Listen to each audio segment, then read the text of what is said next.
What's going on, everybody? My name is Jordan. I'm the head coach here at SaberSim, and summer is officially here. I think summer gets a bad reputation sometimes as being a bit of a slower time in DFS, especially for all the NFL and NBA grinders out there, but I don't think that's a very fair characterization. There are a ton of awesome DFS sports to be playing all summer long, obviously baseball and golf, but also MMA, NASCAR, Formula One, tennis, esports, a ton of sports that we have full support for on SaberSim with sims and projections and our lineup builder. And I highly recommend, if you haven't been checking some of these sports out, to give some of them a shot this summer here. And the main reason why is because SaberSim can give you an awesome head start in attacking these types of sports because of the way that we build lineups, right? A traditional optimizer is going to give you a set of average projections, and then when you click build the top average projected optimals for those particular sports. And those lineups are intended for cash games. They are not intended for GPPs. If you've played any DFS GPPs across any other sport, you know that it typically takes a ton of work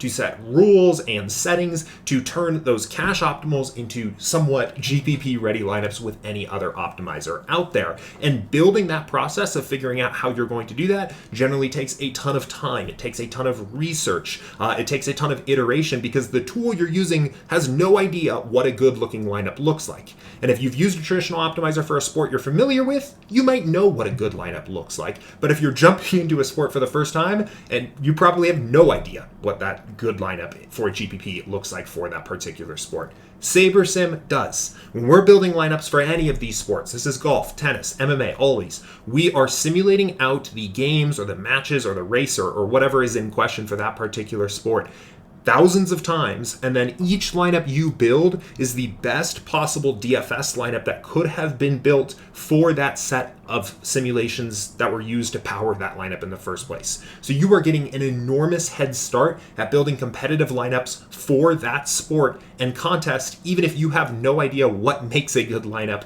when you first start playing. Especially for some of these sports, the lobby can be pretty small and there's not a ton of great content or information out there for these sports, like especially, tennis, F1, esports, compared to what you typically see and where the average knowledge base is for something like NFL. It's a lot lower, and you're playing against pretty soft competition against people trying to figure out how to use their traditional optimizer to build good lineups. So you can get a huge edge here. So I recommend playing these contests, checking this out. And in this video today, I'm going to dive into what my process looks like on SaberSim for learning a sport for the first time. What I do to get familiar with the sport, get a good start, and start building a process that is unique and my own and adds value. So let's go ahead and dive right in. But first, if you've watched any of my videos before, you probably already know where I'm going to start, and that is contest selection and bankroll management. It is crucial to have these things down when you are playing DFS, period, but especially when you're jumping into a sport that you're unfamiliar with for the first time.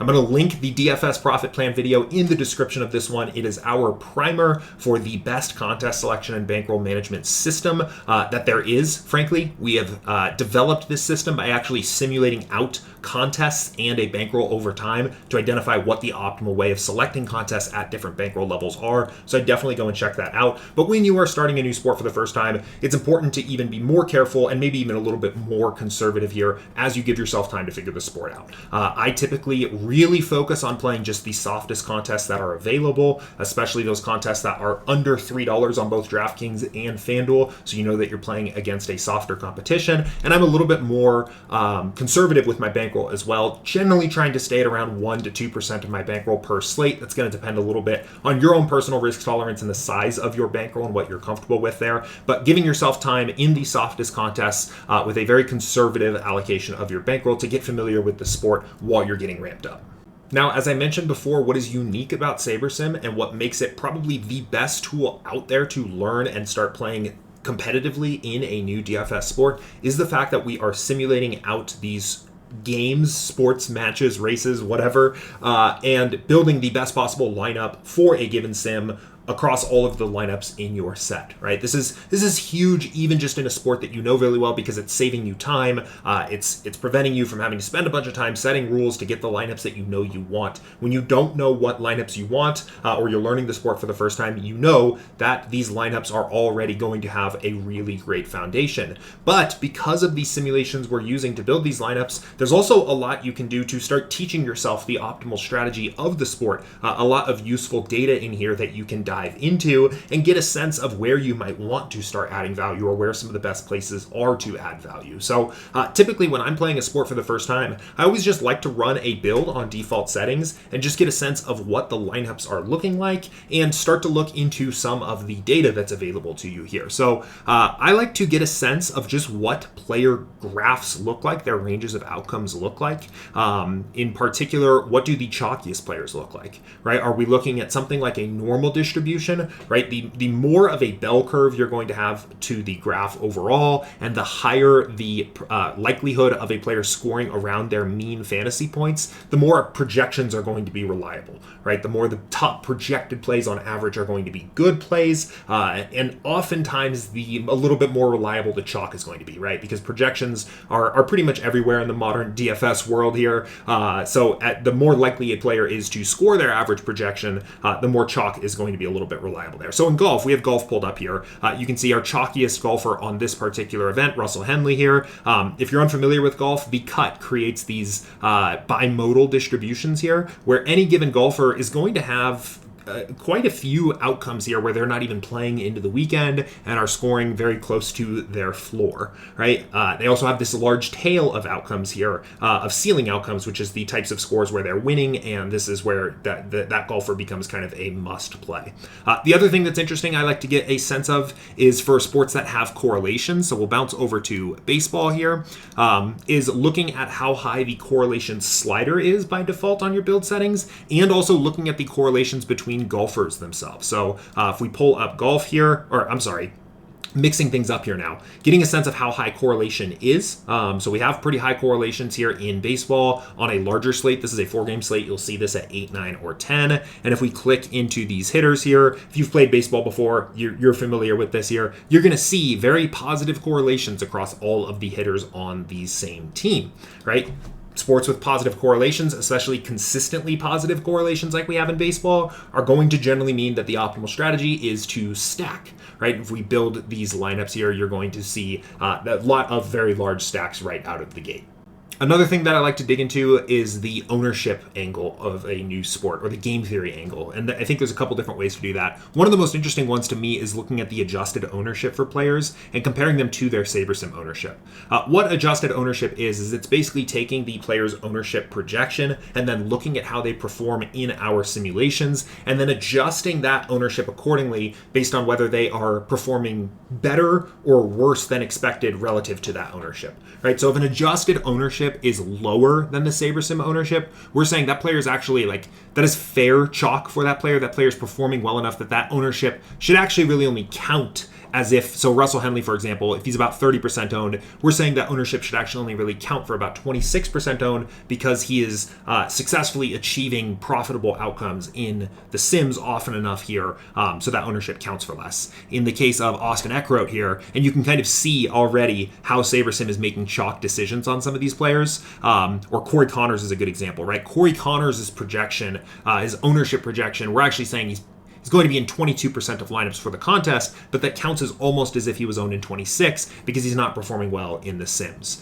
Sports where a ton of players or players at a certain position are going to have a higher adjusted ownership than their SaberSim ownership, or a much higher adjusted ownership than their SaberSim ownership, is saying that player or that position is not good at their ownership projection, right? We're basically saying they're bad chalk. A player who is under the SaberSim ownership with adjusted ownership, that player's good chalk. And you can see in golf, and this is generally true in a lot of golf tournaments, it's kind of mixed. You get this kind of even difference between, some of these guys are going to be thought as good chalk, some of them are going to be bad chalk according to the sims. And I think that kind of lends itself well to golf being a sport where you can justify spending some research looking into original individual players and making decisions, right? It's not so much of a sport where you can just say the chalk is always bad, we're going to fade all the chalk, or the chalk is always good and we're just going to play the best plays, right? It's player by player here, and it's going to differ player by player.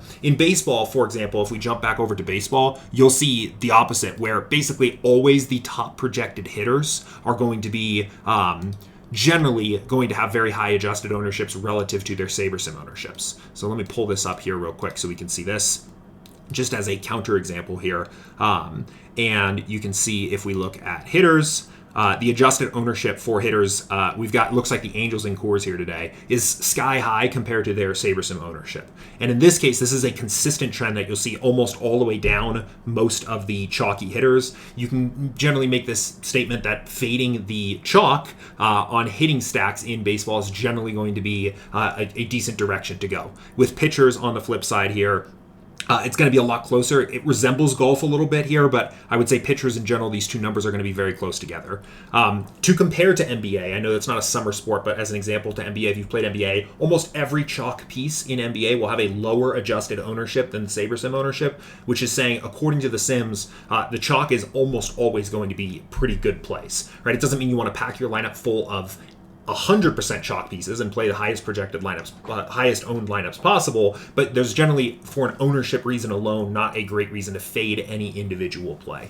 One other thing that you can look at as you're building some of these lineups for the first time is to take a look at how highly adjusted ownership is actually weighted in your builds themselves. So we'll pull this build back up here, and this is new as of this year here, the ability to actually go in and see how SaberScore is sorted, right? So for this golf lineup here under SaberScore, let's say we were building to play, a 10 to 50K type contest, we can pull this up and get a sense here of how high ownership is weighted here for this type of contest. And where you can really take this, and the next point I really want to make is you can use this information to make comparisons to sports you do know well. So if you're looking at this and maybe you want to start playing golf for the first time here, and you're already well familiar with playing NBA, we can take this adjusted ownership here for golf, that is minus 0.5, and go pull up a NBA slate here from last season, which might take a second to load here.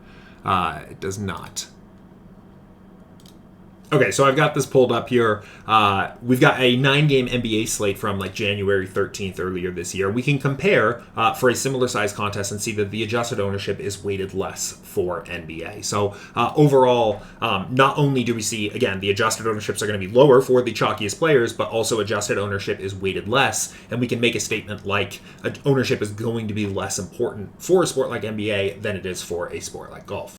Now, as I kind of foreshadowed to before, what exactly are you supposed to do with this information as you're looking into, okay, what do correlations look like? What do ranges of outcomes look like? How does ownership look like for these lineups? The best thing you can do is compare them to sports that you are already familiar with and play well. So if you're picking up League of Legends for the first time and want to build some League of Legends lineups, and you're taking a look here and click into a player and see enormously high same team correlations for players on the same team and very negative correlations for players on the opposing team, well, it gives you a sense of, maybe what this sport might play like. Something like baseball, which is a sport with much lower correlations, but also consistently positive correlations across the entire team. Now, that's going to give you a sense of a particular strategic element to League of Legends lineups, which is stacking, right? Stacking is going to be very important in League, just like it is for MLB. SaberSim, the Sims are going to help take care of that for you, but it's going to give you a sense of learning. It's going to give you an educational sense of what is important for this particular sport. Similarly, for sports where the ownership weighting is going to be very high and adjusted ownership grades out very poorly, might compare to another sport where that happens similarly, right? We mentioned baseball before here. You can compare a sport and kind of see, how much does it make sense to fade the chalk. What's interesting here, as a kind of a counterpoint, we have the very high correlations of players on the same team for League of Legends here, but the adjusted ownerships are not as high relative to the SaberSim ownerships for these players. So you almost can kind of start building this story of, if you were playing League of Legends for the very first time, you might be in a situation where you're saying, well, I want to stack, but I might be a little bit more willing to play some of the favorites here or play some more of the chalk, because players doesn't look like they are as inefficiently owned in League of Legends as they are in a sport like baseball. So by comparing sports that you are unfamiliar with what you're finding here in these initial builds to sports you're familiar with, you get a sense of what the strategy looks like for that particular slate. One other thing worth mentioning here, especially because a lot of these summer sports share this in common, is anytime you have these sports here where you are just playing a lineup of like 6 players into your lineup, it's worth taking a look over at the size of the player pool. So for something like tennis, for example, we're going to see a pretty small player pool overall here, probably, what do we have here? Can I see it? I can't see it easily, but maybe like 30 or 40 players here. For NASCAR, similar example, or for MMA is probably the best example of all, where a lot of times you'll have just, 20 to 30 fighters in the pool here. For NASCAR, often a similar number here. These are sports all where duplication is going to be a concern, and handling duplication and how you want to go about doing that.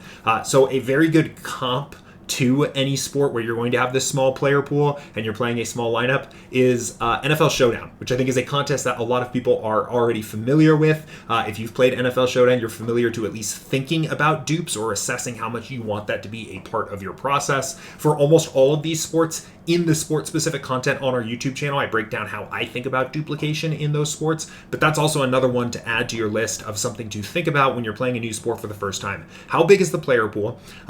How many players do I play in a given lineup? And also how big are the contests, right? And those are going to start to get the wheels turning of about how much you want to think about duplication in your lineups there.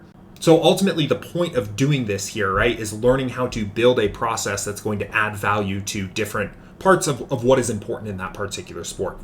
Given the fact that you are watching this video right now, I know that improving at DFS and building a successful process for different sports is something that is important to you. So while SaberSim is going to do a great job of building you competitive lineups based on our sims right out of the gate, doing this educational process of familiarizing yourself of what is the important strategy for this sport will show you the path of how you might want to start going about adding value.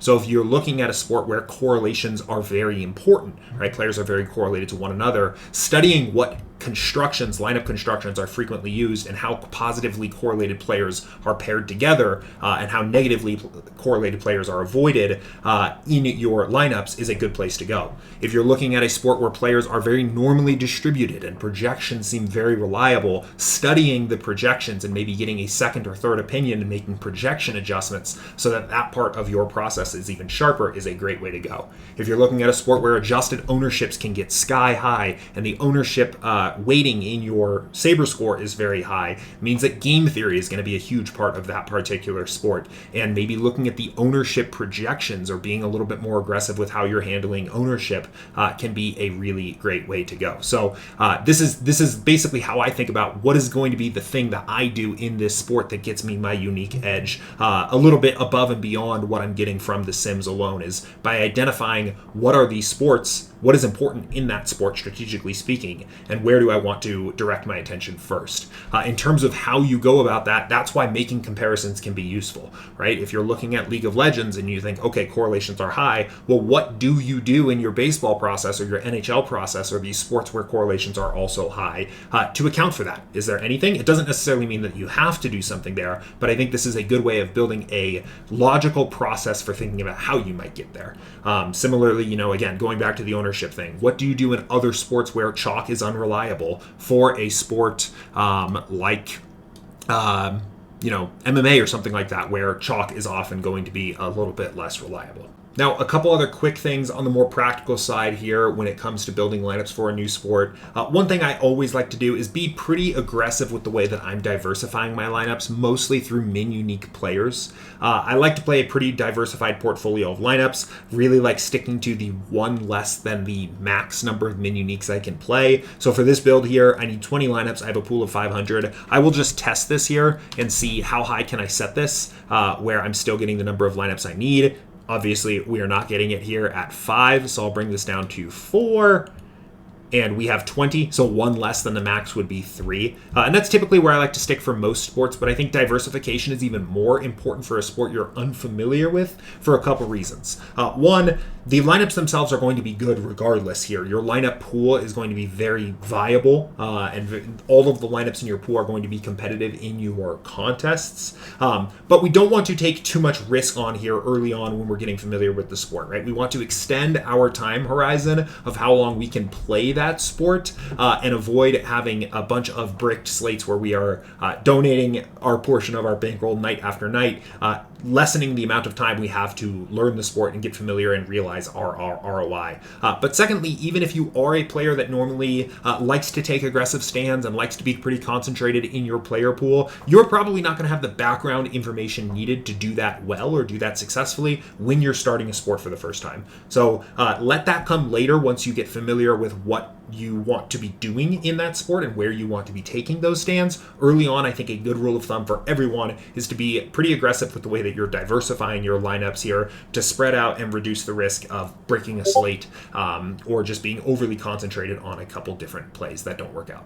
And finally, the last point I want to make here is attend office hours and ask questions and watch the content on our YouTube channel. This is kind of a unique video where I'm talking about learning a new sport in a more general sense, but for all of these different sports, we have a ton of videos on our YouTube channel teaching you how to play that sport and going deep onto strategy here. So if you want to pick up golf or NASCAR or MMA or any of these other summer sports here, there's tennis content on our YouTube channel. The videos on our YouTube channel is a great place to start here. And we also have office hours, right? Andrew's actually live right now as I'm recording this here every Monday through Friday, 2 p.m. Eastern. He goes live. If you're playing a new sport for the first time, want some help with how to build your League of Legends lineups, your tennis lineups, something like that, or just get his thoughts on how he thinks, about maybe something you're thinking about strategically or something like that, office hours is a great place to go. We also have sport-specific channels for each of these sports in our Discord server. So jump into those channels, ask questions, talk about strategy there. And that's it. That's all I've got here for today's video. If I can leave you with one thought as we wrap up here, it would be to recognize the power that SaberSim gives you in giving you a head start on these sports you might not be familiar with, right? It's already very useful to have a shortcut to building great MLB or NBA lineups, even if you know exactly what you want those lineups to look like. When you don't know what you want those lineups to look like, building lineups where every lineup in your pool is the best possible lineup for a simulated outcome of the way that the slate could play out is a gold mine. You will be competitive right off the bat here, and all of the data that is on SaberSim, along with the lineups themselves, like adjusted ownership, like the player ranges of outcomes, like the correlations, all of this will give you a roadmap to start building a successful process for that sport. I truly believe that SaberSim is the best DFS product out there, but I think it is by far the best DFS product for learning a new sport for that reason alone. So as always, if you have any other questions for me, you can leave them as a YouTube comment in this video, reach out at support@sabersim.com, or jump into the Discord server. And in the meantime, thanks for watching, enjoy the summer, and good luck.